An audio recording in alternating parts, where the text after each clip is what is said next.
Raw Hogan for the Boxing Voice. I'm delighted to be here with welterweight contender Chris Kongo. How are you, Chris? All good, man. You alright? Yeah, fantastic. So exciting times for you. New promotional outfit, new coaching outfit. Things looking up. Yeah, man. It's been a while, exactly a year. Just been perfecting my craft with Dickinson, and next week Saturday I'll be back, man. So I'm glad. I mean, obviously there's been plenty of time for you to reflect against Mckinson. Really close fight. Anything you can take from that fight? Loads I could take from the fight, but also there's loads that you didn't do, you know. But like I always say, any L that I take is within me. I don't blame anyone. I don't blame any coaches or anyone. But for me, maybe I should have done a lot more in that fight. But yes, it's all built on experience. Like he's way more experienced than me. We actually sparred when I had 2 fights, and he was fighting for his first pro title fight. So I think just experience got me in that fight. Yeah, I think the fans are now past this whole unbeaten record nonsense. I think we accept that when we want to see competitive fights, someone's going to take it out there and then you'll come back. So I mean, obviously you signed with boxing now, so you've got a lot of options. What's your target for this year? You look at it, target Esserman or Ammunition?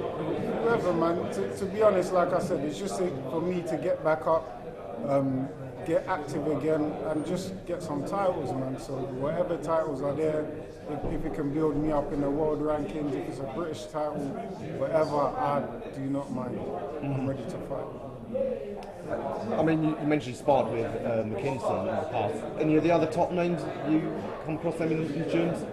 Yeah, of course. Like I was in camp with James the Gal a lot, sparred James, Josh Taylor, of course. A variety of guys, man. You know, I've been in the game for a while, so not just through the pros, but through the AMs as well. How do you assess the welterweight situation? Let's start with the UK. Obviously, Conor Benn's the biggest star. Who do you think is the best British welterweight at the moment? Me. I like it. Simple. You know, no questions asked. Me. If I don't rate myself, you out there is gonna rate me. You know, so I have to rate myself first. So I put myself as number 1. And biggest threat to you? Biggest threat. Biggest challenge, I would say. Biggest challenge. Probably Esserman. I see him highly ranked up there. And yeah, I think he's the biggest challenge so far. The British title, would you like it? Oh yeah, 100%. I love the opportunity to fight for the British title. And what about on the world scene? Of course, we've got this Spence Ugas fight coming up. How do you assess that? Good fight. Let's see what Spence has. You know, he's been out for a while, had injuries, eye injuries. You know, let's see. I mean, we all wanted to see what he would do when he fought Danny Garcia, and he done very well. So I think he beats Ugas, but it's not going to be an easy night's work. Who's the best then, Spence or Crawford? $1 million question. Crawford, very versatile. I like him. Spence, strong. You can see has a good jab on him. He knows how to, with certain fights, he knows how to adapt. Me personally, I'm going for Crawford. Good choice. He's one of my faves as well. Definitely. A few weeks, of course, back, we saw a massive welterweight fight with 2 fighters at the end of their career. Khan and Dick. How do you assess that? Do you think, was it more a case of Khan was finished rather than how much Brook was? I mean, they've both been in the game for a long time, you know, and they're both very experienced, both veterans in the game. I knew he was going to go one way or the other, so if it didn't go Khan's way, if it didn't go Kell Brook's way, it was going to go Khan's way, you know. So it was just who had more left in the tank, and Kell Brook still had a bit left in the tank. Do you think he's still got enough to have 1 or 2 more big fights? You know, there's talk of him fighting Ben or Eubank or whatever. I believe he's still got 1 more good fight in him, just 1. I'm not going to go and say maybe 2 or 3, but you never know. Would you take that fight? 100%. Of course, we all want to challenge ourselves, you know. So for me, I would definitely take that fight. Yeah, I mean, obviously Fox have got building quite a good little stable at welterweights. A couple of weeks after you fight, there's a big fight up in. Is it a week after? Yeah, up in Newcastle. Jenkins, Marco. You want the winner of that? I will be there. I will be there, ringside, to see who's going to win, and I would love to fight the winner. Like I always say, Marky's been talking the big guns, talking he'll beat this guy, beat that guy, he's the best. I believe I'm the best. We can make it happen, you know. We're with the same promoter, so why not? That's the easiest fight to make. You know, it'll probably be a lot harder to get the fights with Esselman and Ben, they're on the zone, and BT, but if we're in the same platform, that's easy, you know. So I don't see why that's a problem. There was another kid about a month ago on the Cardiff show, Sam Antwi, English champion. Yeah.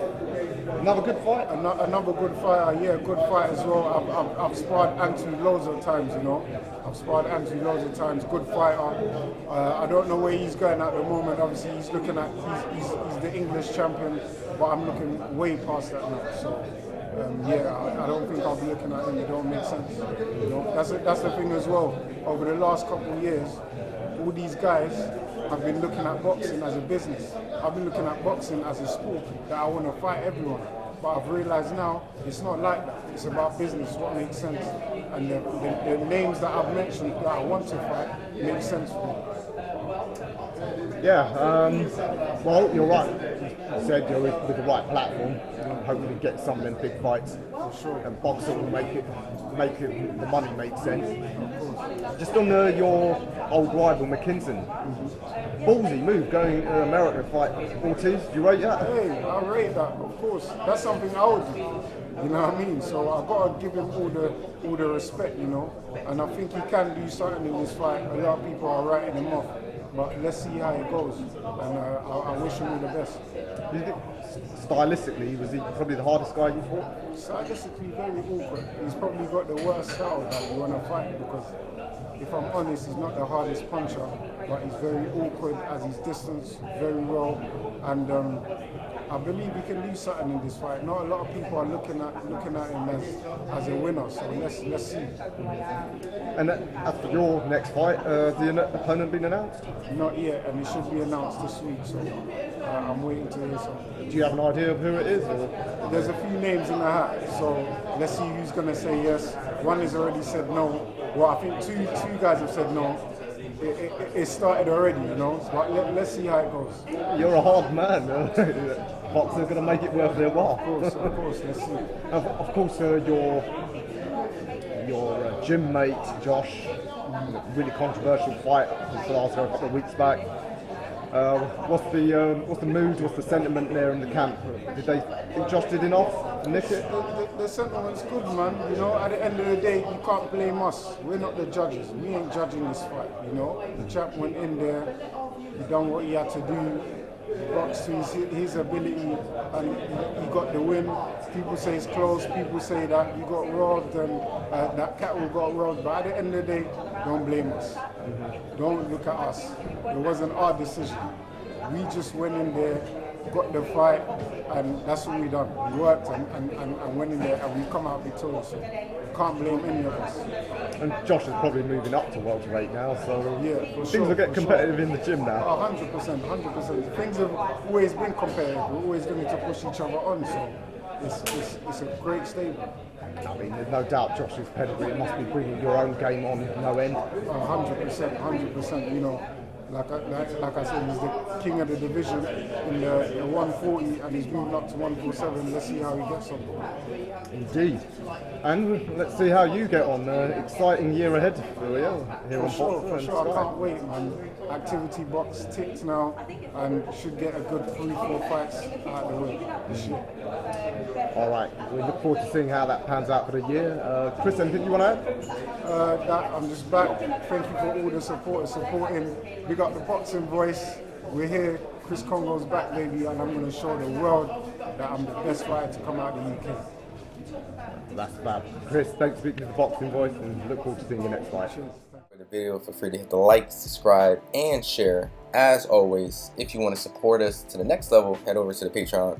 patreon.com/ThaBoxingVoice. We have tons of exclusive from Border Wars, Entitled, betting shows, the list goes on and on and on.